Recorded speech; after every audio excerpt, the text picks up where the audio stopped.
আবার মনে করি দিই, যারা আমার সাথে ডাইরেক্ট কমিউনিকেট করতে চাইছো, ডেসক্রিপশনে দেওয়া নাম্বার বা ইমেল আইডি ইউজ করতে পারো। ভিডিও নিয়ে কোনো কথা বলার হলে এখানে কমেন্ট করো, ভিডিওতে কমেন্ট করো, কোনো অসুবিধা নেই। কিন্তু আমার সাথে সরাসরি কোনো কথা বলবার জন্য, কোনো কিছু ফার্দার জানবার জন্য, বা স্যার আপনার কাছে শিখতে চাই, বা স্যার আপনি আমাদের একটা ব্যাচ খুলুন, ইত্যাদি বিষয় যেগুলো একদম 1:1, সেগুলো আমার নাম্বারটা ইউজ করো। আদারওয়াইজ কমিউনিকেশন গ্যাপ তৈরি হয়ে যাচ্ছে। আমরা একদম স্ক্রিপ্ট রাইটিং আজকে শুরু করব। কয়েকটা জিনিস শুধু বুঝে নাও। তোমার গল্পটা যখন লেখা হয়ে গেছে, আমি যেটা তোমাদের আগে লিস্ট দিয়েছিলাম সেই হিসাবে আমি মনে করছি তোমার গল্পটা অ্যারাউন্ড 20-21 পাতা লেখা হয়ে গেছে। লেখা হয়ে যাওয়ার পর কয়েকটা পয়েন্টের উপর তুমি লাল কালি দিয়ে দাগ দাও। কি? প্রথম পয়েন্ট হলো এন্ড। তোমার গল্প কোথায় শেষ হচ্ছে, তোমার সিনেমা কোথায় শেষ হচ্ছে। হ্যাঁ, অনেকে বলতে পারো আমি শুরু না ভেবেই আগে এন্ড ভাববো। হ্যাঁ, কারণ কোনো বাসে ওঠার আগে, ট্রেনে ওঠার আগে, প্লেনে ওঠার আগে তুমি আগে ডেস্টিনেশনটা জেনে নাও, বা ডেস্টিনেশনটা তুমি ঠিক করে নাও। ট্রেনটা কোথায় যাচ্ছে জানি না, উঠে পড়লাম, এইভাবে আমরা কোনো জার্নি শুরু করি না। আমরা আগে ডেস্টিনেশন ঠিক করি। তো তার ফলে তোমার গল্পেরও ডেস্টিনেশন তুমি আগে ঠিক করে নাও, what is the end point. হ্যাঁ, বদলে যেতে পারে এই জার্নি, গল্প লেখার এই জার্নিতে তোমার এন্ড বদলে যেতে পারে, বাট সেটা নিয়ে এখন ভেবো না।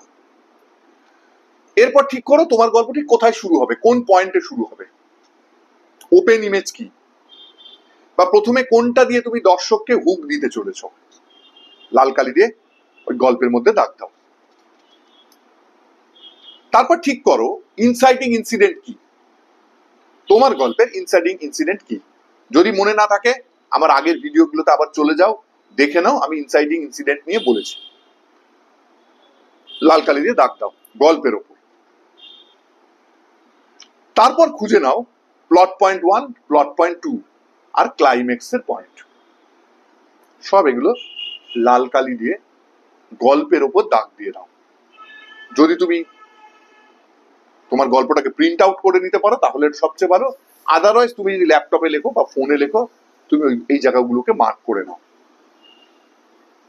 হয়ে যাওয়ার পর তোমরা সবাই ভাববে এইবার আমি কাগজ বার করব আর কলম বার করব, এই কাগজ কলম এইবার লিখতে শুরু করে দেবো, বা ল্যাপটপে একটা পেজ খুলবো, এই লেখা শুরু করবো scene number 1, scene number 2, scene number 3।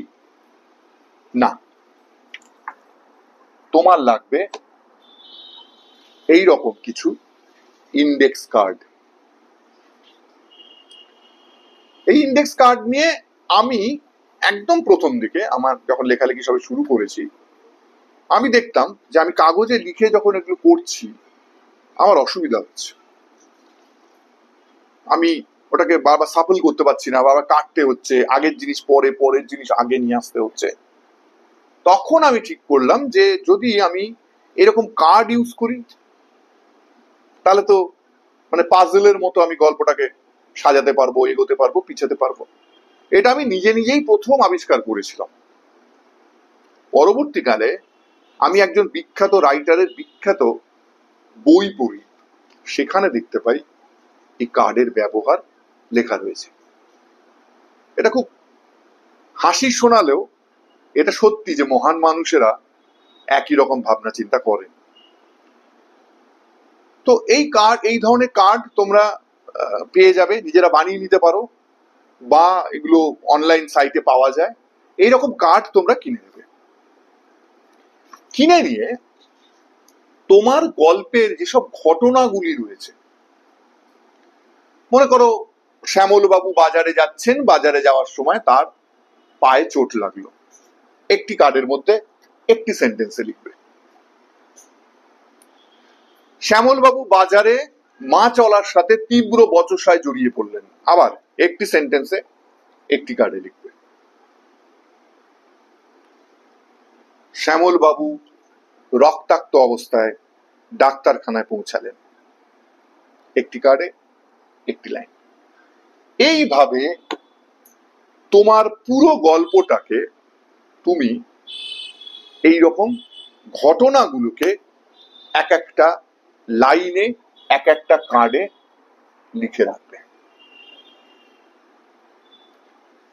আমার হিসাবে বলে, যদি তোমার গল্পটা একটা গোটা ফিল্মের হয়, তাহলে তোমার মোটামুটি দিনের শেষে 70 থেকে 75টা কার্ড লাগবে। তুমি আরেকটা প্রসেস করতে পারো, সেটাকে তোমার গল্পটাকে 3 ভাগে ভাগ করে নিলে, প্রথম ভাগটা তুমি করলে কার্ডে, প্রথম ভাগটা করলে তোমার ওই 25টা মতো কার্ড লাগবে। তারপর সেইটাকে তুমি পেন্সিল দিয়ে যদি লেখো, মুছে নিলে, আবার নতুন করে পরের ভাগটা করে নিলে। এইভাবেই রিইউজ করতে পারো। বা তুমি যদি 100টা কার্ডের সেট কিনে নাও, তাহলে 75টা কার্ড লাগবে তোমার একটা গোটা ফিল্ম লেখার জন্য।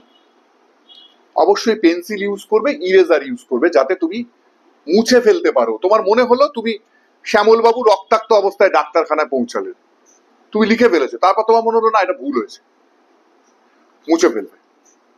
শ্যামলবাবু ব্যান্ডেজ নিয়ে বাড়ি ফিরলেন, তার স্ত্রী চিন্তিত হলেন।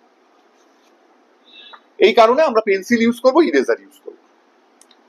তো এইরকম ভাবে তোমার যখন তোমার গোটা ফিল্মের সব ঘটনাপঞ্জি ক্রনোলজিক্যালি, মনে রাখবে লিনিয়ার ফর্মে, কিন্তু পরপর পরপর পরপর যেভাবে ঘটনাগুলো ঘটে বা ঘটতে পারে বা ঘটতে চলেছে, সেই লিনিয়ার ফর্মে তুমি এই কার্ডগুলোতে লিখতে থাকবে। রং কেন? সাদা কার্ডও পাওয়া যায়, ইন্ডেক্স কার্ড সাদা কার্ডও পাওয়া যায়। আমি রং কেন প্রেফার করি? আমি দেখেছি রং আমাদের ব্রেনের ওপর একটা পজিটিভ এফেক্ট করে, এবং তুমি ঘটনার গুরুত্ব বুঝে রং ইউজ করতে পারো। একটু সাধারণ ঘটনা নীল কাগজ, আর একটু গভীর ঘটনা হলুদ কাগজ, মারাত্মক গভীর ঘটনা লাল কাগজ, এইভাবে তুমি ইউজ করতে পারো। করার পর একটা টেবিলে বা মেঝেতে এই 75টা কার্ড তুমি সাজিয়ে নাও। তোমার সামনে তোমার ফিল্মের প্রথম ড্রাফট প্রায় ধরা দিচ্ছে। কার্ডগুলো লুজ, এইটাকে সরিয়ে এখানে, ওইটাকে সরিয়ে এখানে, ওইটাকে সরিয়ে এখানে, এখান থেকে সরিয়ে এখানে, যেভাবে খুশি তুমি ঘটনাগুলো সাজাতে পারো। হতেই পারে তোমার প্রথম দৃশ্য শুরু হলো শ্যামলবাবু ব্যান্ডেজ অবস্থায় বাড়ি ফিরছেন, তুমি কার্ডটা খুঁজে নাও, তুমি লিখেছিলে শ্যামলবাবু ব্যান্ডেজ অবস্থায় বাড়ি ফিরছেন, তুমি কার্ডটা তুলে ওখানে পাঠিয়ে দিলে। এইভাবে আমরা প্রথম চিত্রনাট্যের যে গ্রাফ, যে সাজানোটা, যে স্ট্রাকচারটা, সেটা কিন্তু কাগজের ওপর করবো না, সেটা করব কাগজের ওপর, তবে এই কার্ড ফর্মে। আমার চ্যানেলেই এই কার্ডের ভিডিও দেওয়া রয়েছে, একটু খুঁজে নেবে, একটু প্রথম দিকে আছে। আমি ক্লাসে আমার স্টুডেন্টদের শেখাচ্ছিলাম, সেই ভিডিওটা তোলা রয়েছে 2টো পার্টে। সেই ভিডিওটা দেখলে তুমি আরো পরিষ্কার বুঝতে পারবে। সেখানে আমি একদম প্র্যাকটিক্যালি দেখিয়ে দিচ্ছি কিভাবে আমি কার্ড ইউজ করে আমার গল্পকে সাজাচ্ছি। এটা একটা খুব ইন্টারেস্টিং প্রসেস। যখনই করতে শুরু করবে, দেখবে তোমার ইন্টারেস্ট গ্রো করবে।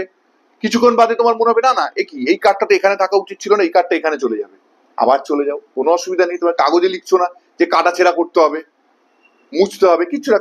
কার্ড এদিক ওদিক এদিক ওদিক এই করতে করতে করতে করতে ফাইনাল একটা সময় গিয়ে তোমার ব্রেন স্ট্যাটিক হবে, এবার তোমার মনে হবে এই তোমার স্ট্রাকচার রেডি হয়ে গেছে। এরপর কি করবে? এরপর ওই কার্ডের প্রতিটা পয়েন্টকে ল্যাপটপে লেখো, কাগজে লেখো, রেডি করতে থাকো। এরপর কি বলবো পরের ভিডিওতে।